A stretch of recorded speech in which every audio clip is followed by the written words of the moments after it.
First of all, I'll start where Michael Collins finished in relation to the 70-year-old rule and where we were at with Deputy Collins.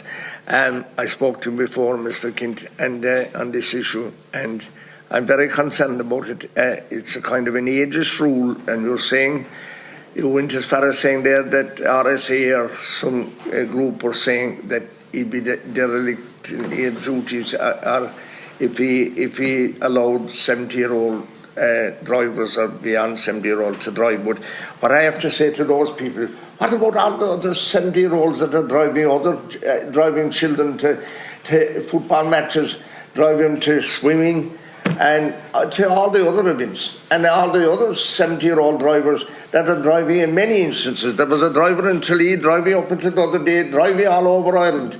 Kellar was his name. He was 86 years of age when he finished. And he was doing the Ring of Kerry every day, and he was going to Galway, and he was going to Dublin, he was going up to Belfast for Paul's transport services in Tralee. So, we're being very unfair there, and what I've been asking, and I think I said it to you before, even if these drivers had to do 2 medical tests a year, or even more than that, if you wanted different types of medical tests organised by Bus Éireann, what would be wrong with that?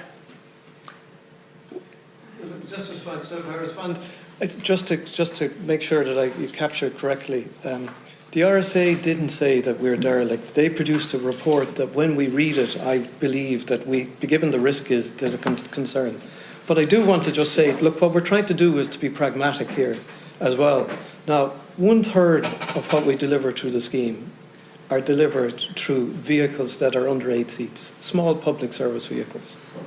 And we're trying to see, based on this report, so this report that he did last year was based on the school bus driver, and what he was looking at was all of the issues attached to that on a daily basis.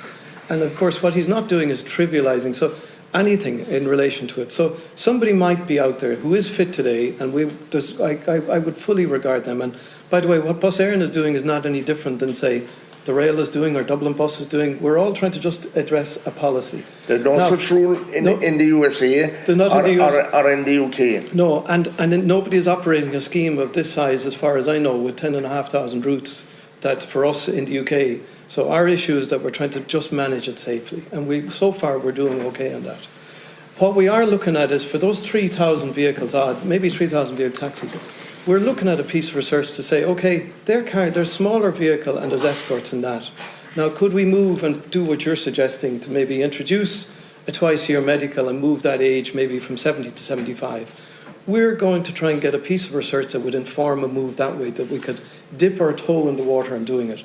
But as long as this piece of research sits out there for school buses, and remember our buses go all the way up to an 80-seater bus, it's very difficult for us to move, recognising the risk that's been called out by this professor. Right, I appreciate you, but time is of the essence here, and I have a number of other questions to ask. In relation to the 270 bus run from Kinmare to Killarney, it's a great service. Yeah.